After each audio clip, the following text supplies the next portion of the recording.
Assalamualaikum warahmatullahi wabarakatuh. Sobat Asanusa Channel dimanapun Anda berada. Belum lama ini kita dihebohkan oleh ribuan massa rakyat Jakarta yang menghadiri Balai Kota untuk melepas purna tugas Anies Baswedan sebagai Gubernur DKI Jakarta. Untuk menelisik masalah isu, Asanusa Channel mendatangi kediaman Habib Umar Al-Hamid, Ketua Umum Generasi Cipta Negeri, di kediamannya di Bilangan Tebet, Jakarta Selatan. Habib Umar adalah tokoh yang dikenal banyak kalangan, baik ulama, tokoh nasional, maupun aktivis. Untuk menelisik masalah itu, saya, Asanusa Channel, mencoba berbincang-bincang dengan Habib Umar Hamid secara serius. Assalamualaikum Habib. Waalaikumsalam. Gimana kabarnya Habib? Sehat? Sehat, alhamdulillah. Bagaimana nih Habib mengomentari ramainya tanggal 16 yang lalu warga Jakarta mendatangi Balai Kota untuk melepas Anies selesai sebagai Gubernur DKI Jakarta. Apakah menurut Habib Umar pantas Anies Baswedan disambut seperti itu? Assalamualaikum warahmatullahi wabarakatuh. Saya melihat bahwa berbondong-bondongnya masyarakat Jakarta memberikan satu kehormatan buat saudara Anies Baswedan, Gubernur Jakarta. Itu sangat wajar. Melihat beliau yang mana kinerjanya itu nyata. Kita melihatnya bagaimana antusias masyarakat yang menyintai beliau. Sehingga hal-hal tersebut itu tidak bisa dibilang satu fenomena yang biasa. Ini satu fenomena yang baru yang dilakukan, yang dibentuk oleh masyarakat Jakarta, di mana fenomena baru itu satu pembaruan, di mana seorang pemimpin yang saya lihat semacam Bapak Gubernur Anies itu melakukan satu kinerja yang baik, mempunyai kerja yang nyata dan melakukan hal-hal yang terpuji untuk masyarakat Jakarta, memberi pengayoman, memberi satu tensi, maksudnya perhatian yang khusus, dan memberikan satu keindahan di ibu kota sehingga warganya bahagia. Nah, itu satu poin yang penting untuk Bapak Anies Rashid Baswedan sebagai gubernur. Maka layak kalau masyarakat itu benar-benar cinta dan menghormati dengan mendatangi ke kediaman beliau atau di Balai Kota. Sehingga saya melihat ada satu hal yang baru. Kalau dulu mungkin seorang gubernur yang menjabat di ibu kota, berapa ribu karangan bunga yang diberikan kepada di kediaman atau di tempat Bapak Gubernur. Tapi ini satu yang budaya baru saya anggap, bahwa sudah bukan lagi karangan bunga yang diantar oleh masyarakat, tapi jiwa raga, luapan kegembiraan, luapan kecintaan, itu langsung mereka datang dan menyambut Pak Anies, menyiapkan untuk mengatur mereka pulang ke rumah beliau. Ini satu hal yang terbaru ya, saya bilang ini belum pernah dilakukan di belahan bumi ini saya rasa. Karena jika seorang yang didatangkan itu diarak itu biar wajar saja, tapi pulang diberi penghormatan dan penghargaan oleh masyarakat itu satu fenomena baru. Dan ini mungkin bisa dilakukan oleh gubernur-gubernur lain atau pemimpin-pemimpin lain yang harus janjinya terpenuhi dan memberikan pelayanan yang baik terhadap masyarakat, memberikan janji-janji yang nyata, bukan hanya kata-kata, sehingga gubernur-gubernur yang lain nanti akan mengikuti jejak cara-cara Bapak Anies ini, sehingga rakyat atau daerah yang dia pimpin akan memberikan penghormatan yang sama. Dan ini harus dilakukan. Tapi ini satu bukan main yang saya lihat fenomenanya aneh. Di mana beliau dijemput untuk diantarkan pulang, dan mereka langsung juga memberikan keinginan baru, ingin beliau menjadi pemimpin bangsa, pemimpin negara, dengan menyebut presiden. Nah, ini bukan lazimnya, tapi bukan main. Emosional rakyat dengan cara kegembiraan, dengan suka dukanya dia, mereka menghadirkan jiwa raganya untuk bertemu Pak Anies, menatap muka langsung. Ini ya semoga pertemuan yang membahagiakan kemarin, penjemputan yang membahagiakan warganya, ini mudah-mudahan menjadi doa untuk beliau. Jadi Habib mau katakan bahwa penyambutan kemarin adalah contoh budaya baru yang baik yang harus bisa ditiru oleh pemimpin-pemimpin daerah di Indonesia. Iya, begitu. Harapan saya begitu, dan mungkin bukan harapan saya, yang melihat pun merasa hal tersebut perlu dicontoh. Mereka iri. Nah, harus ditunjukkan bagaimana bisa rakyatnya menyambut kepulangan mereka atau purna tugasnya. Oke, soal teriakan-teriakan Anies Presiden, Anies Presiden, Anies Presiden. Apakah menurut Habib Umar Al-Hamid layak Anies dicalonkan presiden sekarang ini? Ya, kalau kita melihat beberapa saat yang lalu atau beberapa sebulan yang lalu mungkin dari Nasdem sudah mencalonkan beliau untuk diusung menjadi bakal calon presiden, dan ini satu kabar gembira untuk masyarakat yang betul-betul mengawasi, mengamati kinerja Pak Anies itu, sehingga mereka menganggap bahwa Pak Anies Baswedan itu layak menjadi presiden. Oke, rakyat kayaknya sudah tidak bisa dibendung untuk mengusung Anies sebagai calon presiden. Menurut Habib Umar, apa yang harus dilakukan Anies dan relawan serta pendukungnya setahun ke depan ini?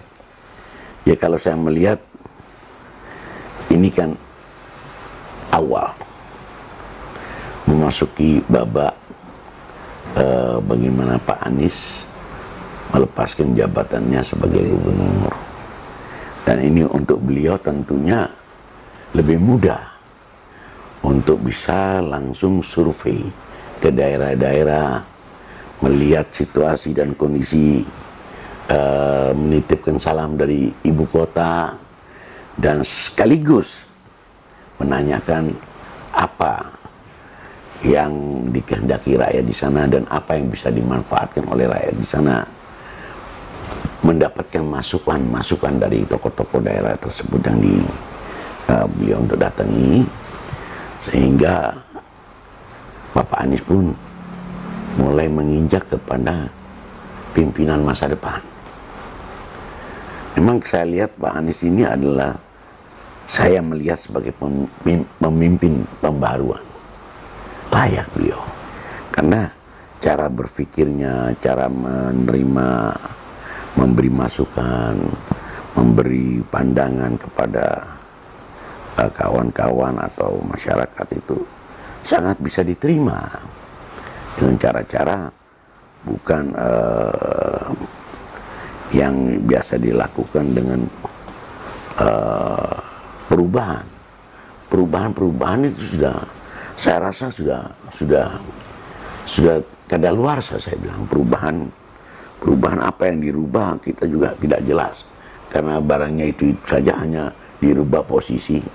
Sedangkan pembaharuan ini dunia sudah menginginkan pembaharuan itu, sudah dari alam ini sudah ingin ada pembaharuan, sudah bukan lagi perubahan. Yang kita lihat bagaimana dari mobil, ya, mobil yang tadinya menggunakan bensin atau solar sekarang sudah memakai listrik, dan itu mungkin dalam waktu dekat sudah berubah. Artinya jadi sistemnya berubah untuk pembaruan. Nah, bagaimana orang-orang menyambut Pak Anies tadi? Ini nggak pernah dilakukan. Maka ini satu hal baru, budaya baru. Dari Jakarta disebarkan ke mancanegara. Oke, soal pemimpin pembaruan. Apakah Habib yakin Anies bisa membuat hal baru di Republik ini ke depan? Ya, seharusnya semestinya harus bisa menguasai, karena Pak Anies ini betul-betul pemimpin pilihan, bukan satu yang dijadi-jadikan. Ini pemimpin yang betul-betul mempunyai visioner. Jadi tidak dijadi-jadikan. Sehingga kalau saya lihat hal-hal itu memang bisa dilakukan oleh pemimpin yang mempunyai visioner yang jauh. Nah, bagaimana cara kita melihatnya visioner itu? Kita lihat saja Jakarta dipimpin oleh beliau, tenang, damai, semuanya menikmati, bahagia warganya. Dia lakukan apa kepentingan, dia melakukan dua jalan ya, pekerjaan, yang satu di dalam kesejahteraan, yang satu di dalam pembangunan. Ini berjalan beriringan bagaikan rel kereta api. Dan padahal pada saat itu Pak Anies selama 2,5 tahun tidak didampingi oleh wakil. Satu. Yang kedua, pada saat itu juga kondisi dunia sedang kondisi COVID. Bukan main. Pak Anies bekerja sendiri dan menyelesaikan permasalahannya. Setelah 2,5 tahun baru Ahmad Patria mendampingi beliau. Ya, tentunya lebih meringankan beban beliau. Itu kan harus diacungkan jempol. Nah, disitulah rakyat melihat bagaimana tangguhnya seorang pemimpin yang bisa memberikan dua jalan tadi. Satu di kesejahteraan, jangan sampai di waktu COVID mereka kesulitan, pendanaan nggak ada, atau kesulitan uang, mereka tidak bekerja, ya, tidak mendapatkan istilahnya makanan yang sesuai yang mereka lakukan, atau kondisi kesehatan yang kurang. Di satu jalan lagi beliau bisa menerapkan pembangunan walaupun pembangunan itu mempunyai dampak yang baik di kemudian setelah COVID ini. Oke, mungkin kita bilang dalam memimpin Jakarta dengan kelebihan dan kekurangannya Anies kita anggap berhasil. Yeah. Bagaimana dengan jika Anies nanti dipercaya untuk memimpin Indonesia? Habib yakin Anies bisa? Kalau saya berbicarakan Indonesia ini miniatur, Jakarta ini adalah miniatur Indonesia. Di Jakarta berbagai suku, berbagai agama, beliau bisa melakukan satu penyuluhan, menerapkan sistem keadilan yang merata dan setara. Maka saya rasa tidak terlalu berat buat beliau mengatur hal-hal tersebut. Tapi bagaimanapun juga tidak mudah, dan tidak semudah itu untuk seorang pemimpin ini, seorang diri tidak mempunyai satu perangkat, satu tim yang baik, sehingga dapat melakukan satu pekerjaan yang besar untuk membuat satu kepemimpinan pada negara Republik Indonesia. Dan itu harus, saya melihatnya harus penuh ikhlas. Jadi masyarakat ini saatnya tidak lagi memberikan nilai-nilai negatif, tidak perlu menghujat. Ayo kita mulai berlomba dengan ide-ide yang besar, ya, dengan keutamaan yang baik sebagai budaya atau bangsa Indonesia, bagaimana melakukan hal-hal yang baik. Tidak perlu lagi kita nih sebagai saudara di dalam bangsa, tidak perlu bertikai, adu mulut, adu argumen di medsos dengan caci maki. Ayo lakukan argumentasi yang baik, menemui beliau, mengundang beliau. Jangan kita selalu mempunyai kayak macam rival. Kita suka dan nggak suka itu, mereka adalah satu bagian daripada anak bangsa Indonesia. Itu yang perlu dipikirkan. Saya juga ingin hal-hal ini, ayo kita mulai berpikir ke depan, menjadikan Indonesia ini di 2024 sebagai negara yang adijaya. Kejayaan itu yang sedang ditunggu oleh anak bangsa seluruhnya, yang kita lihat makin lama makin suram yang kita hadapi. Jadi kita butuh satu pembaruan yang membuka semua pintu, semua lini untuk memasuki era kejayaan bagi bangsa ini. Ada saran dari Habib Umar Al-Hamid untuk Anies dan pendukungnya agar tujuan atau rencana yang kita harapkan nanti bisa terwujud? Ya, mudah-mudahan, saya melihatnya, saya yakin seluruh calon yang ditampilkan adalah baik-baik semuanya. Kalau saya melihat Ganjar, Bapak Prabowo, apalagi saya pernah menjadi salah seorang pendukung keras beliau, dari Puan Maharani, dari cucu proklamator juga, bukan main. Dan saya yakin bangsa Indonesia ini bangsa yang baik, tidak ada yang, semuanya mempunyai keinginan yang luhur dengan tujuan yang sama, tujuan yang indah untuk bangsa dan negara ini. Ya, saya yakin itu.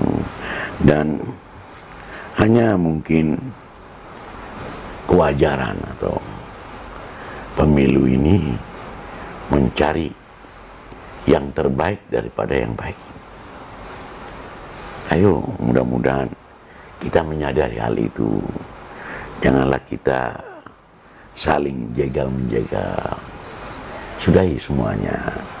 Ayo kita mulai berlomba mencari satu prestasi yang baik, suguhan yang baik untuk negara ini, sehingga ke depan bangsa ini akan mulia di mata dunia maupun di mata bangsa kita sendiri. Itu yang saya harapkan, Pak Nano.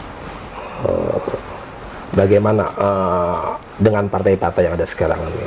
Apa harapan Habib pada pemilu 2024 nanti? Saya lihat ini menarik ya. Saya lihat ada satu kecenderungan yang baru juga. Kecenderungan yang baru yang dilakukan oleh Nasdem, yang kita lihat. Nasdem membuat satu pembaruan juga. Beliau tidak ingin menjadikan presiden dari partai. Jadi rakyat diberi suguhan presiden yang pilihan rakyat. Kalau dulu mungkin masih banyak presiden partai, sehingga negara ini kadang-kadang ya beginilah. Ya, kebanyakan bukan untuk rakyat tapi untuk partai. Tapi Bapak Surya Paloh mulai menyadari hal tersebut. Beliau brilian, cerdik, ya, cerdas, ya, memberikan satu motivasi yang baru untuk bangsa dan negara ini, melihat satu kesempatan, chance, di mana seorang dia mengambil seseorang untuk dicalonkan, bukan dari partainya, satu independen yang dilakukan oleh Surya Paloh untuk dicalonkan menjadi presiden rakyat, presiden bangsa Indonesia, presiden Republik Indonesia. Oke, terakhir mungkin Habib, harapan Habib atau saran atau masukan buat rakyat seluruh Indonesia menghadapi pemilu 2024 nanti harus seperti apa? Ya, kalau saya melihat pemilu selama ini dilakukan harusnya dengan jurdil. Jika dilakukan dengan keadilan dan jurdil, ya bebas, aktif, tidak ada tekanan, maka yang untung penyelenggara. Penyelenggara mempunyai nama besar, nama baik, menyelenggarakan pemilu dengan baik, dan hasilnya akan diberi nilai yang baik oleh masyarakat dan dunia. Ini penting, poin penting. Jika pemilunya tidak sempurna, tidak sesuai dengan apa yang diinginkan oleh masyarakat, maka masyarakat memberi nilai yang rendah terhadap penyelenggara pemilu itu, yaitu pemerintah. Bahwa dianggap pemerintah tidak mengindahkan aturan-aturan pemilu yang baik, sehingga pemilu ini dianggap cacat hukum atau tidak sesuai dengan peraturan yang dikehendaki oleh masyarakat.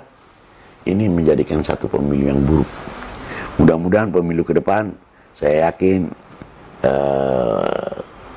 pemerintah dan segenap jajarannya melakukan yang terbaik. Karena sudah saatnya dunia sekarang ini sudah di depan kita, bukan jauh macam lalu. Dunia mengetahui kita melakukan hal yang baik atau melakukan hal yang buruk. Dunia sana kita pun tahu dan mereka pun tahu. Mudah-mudahan pemilu ke depan terselenggara dengan baik dan memberikan nama baik buat bangsa dan negara Indonesia. Dan menghasilkan pemimpin baik. Hasilnya tentu pemimpin baik jika melakukan hal yang baik. Oke, kalau gitu. Terima kasih Habib atas komentar dan pendapatnya. Sama-sama. Itulah tadi menelisik Habib Umar Hamid soal Anies dan pemilu di 2024 nanti. Betul. Oke, terima kasih. Assalamualaikum warahmatullahi wabarakatuh. Waalaikumsalam warahmatullahi wabarakatuh.